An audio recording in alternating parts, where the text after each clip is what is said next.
កម្ពុជា-ថៃអនុម័តនិងចុះហត្ថលេខាប្តេជ្ញាចិត្តអនុវត្តនូវបទឈប់បាញ់ឲ្យបានពេញលេញ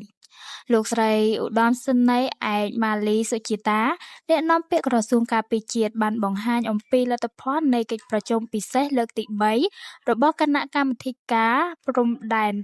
ទូតកម្ពុជា-ថៃ GBC ដែលបានប្រព្រឹត្តទៅនាព្រឹកនេះហើយបានបញ្ចប់ហើយនៅវេលាម៉ោង 10:20 នាទីនៅច្រកអន្តរជាតិព្រំផាកេតខេត្តប៉ៃលិនប្រទេសកម្ពុជាទល់នឹងខេត្តចន្ទបុរី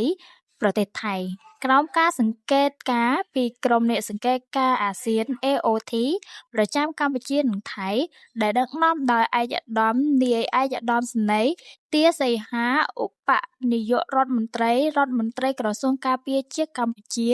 និងឯកឧត្តមណាត់ថាធុន ណផានិត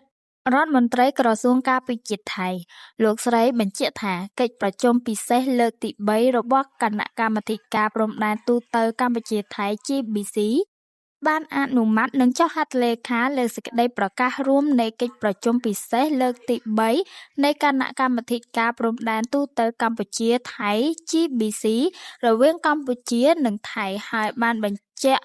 ពីការប្តេជ្ញាចិត្តយ៉ាងម៉ឺងម៉ាត់នៅក្នុងការអនុវត្តនូវបទឈប់បាញ់នេះឲ្យបានពេញលេញនិងស្វែងរកនូវសន្តិភាពស្ថិរភាពនិងសុវត្ថិភាពជូនប្រជាពលរដ្ឋដែលរស់នៅតាមបណ្ដោយព្រំដែនកម្ពុជា-ថៃ។